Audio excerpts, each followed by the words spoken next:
Hello everyone, তোমরা সবাই কেমন আছো? আশা করি খুব ভালো আছো। আমিও খুব ভালো আছি। তো দেখো, অনেকদিন পর আবার একটা ভিডিও নিয়ে চলে এসেছি। আর এখানে দেখেছো কত রকম ভাজা করেছে বলতে মা করেছে ওগুলো। আজকে সকালে হয়েছে আমাদের বাড়িতে খুদের ভাত। হ্যাঁ, অনেকেই জানি খায় না, আর যারা খায় খুব ভালো খায়। আমাদের বাড়িতে সবসময় হয় না, আমার বর বাড়িতে আসলে তখনই হয়। আর এটা হচ্ছে আমার ছোটো ননদ, জামাই, ননদ সবাই মিলে এখানে খেতে বসে গেছি। আমিও বসেছিলাম, ভিডিও করছিলাম, তারপরে বসেছিলাম আমার বরের সঙ্গে। আর আমার বর একা একদমই খেতে চায় না, একসঙ্গেই খাই আমরা। ওদিকে কাকিমা বসে আছে।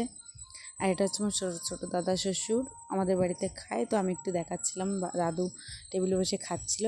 আমার বর এখানে নিয়ে এসছে বাজার থেকে মটন। তো মা এটাকে ধুয়ে পরিষ্কার করবে, আর আমি এইদিকে চলে এসেছি মশলা করতে। তো ভিডিওটা কন্টিনিউ দেখতে থাকো, ভালো লাগবে। তো এখানে দেখো মা ধুয়ে টুয়ে নিয়ে এসছে, আমি শাকটা গুছিয়ে নিয়েছি, এখন আমি রান্না করব। তো এখানে শাক রয়েছে, মটন রয়েছে, মাছও ছিল, ওটা দেখাতে আমি ভুলে গেছিলাম। আর ডাল দিয়ে শাক করব, মানে এটা আমি আগে খেতাম না কোনো দিনই। তো পরে মার কাছ থেকে, মানে শাশুড়িমার কাছ থেকে শিখেছি। আর এখানে আমি রান্না করছিলাম, আর আমার ননদ পিছন থেকে একটু ভিডিও করে দিচ্ছিল। আর এখানে দেখো আমি মাটন রান্না করছি। তো আমি না, মানে বাদ বাকিগুলো ভিডিও করতে ভুলে গেছিলাম, এমনকি খাওয়ার সময় ভিডিও করতে ভুলে গেছিলাম। আর রান্না বান্না করে তখন আর ইচ্ছা করছিল না, ভালো লাগছিল না, তখন আর ভিডিওটা কন্টিনিউ করিনি। তো তারপরে এখানে দেখো আমি রেডি হয়ে নিয়েছি, একটু যাবো দিদি বাড়িতে। আর আমি বলছি একটু তাকা, আর আমার ননদ ভাবছি কি আমি ফটো তুলছি, বলছে হাট, আমি তাকাবো না। ওই জন্য হাসছিল। তারপরে আমরা এখানে টোটো করে যাচ্ছি, আর আমার ননদ জামাই একটা দোকানে দাঁড়িয়েছে, মানে কিছু খাবার নেওয়ার জন্য, স্প্রাইট নেওয়ার জন্য। আর আমি আবার টোটোতে বসে একটু টুক করে ভিডিও করে নিলাম। যাই হোক, এখন যাব দিদি বাড়িতে, আমার মামা শ্বশুরের মেয়ের বাড়িতে।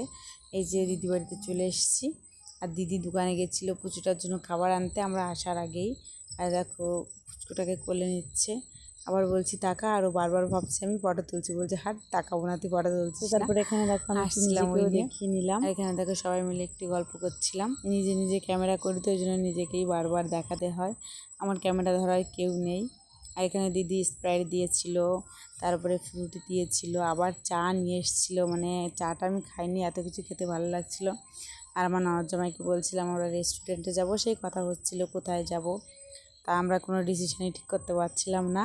তো আমরা এখন এখান থেকে বেরিয়ে যাব রেস্টুরেন্টে।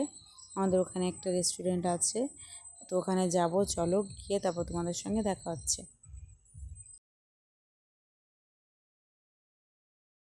তো এখানে দেখো আমরা দিদিবাড়ি থেকে বেরিয়ে পড়েছি। আর এই যে হচ্ছে গণেশ ঠাকুরের, মানে পুজো ছিল আগের দিন, তো ওই দিনকে বিসর্জন দিচ্ছিল, তাই একটু ঠাকুরের ক্লিপটা নিয়ে নিলাম।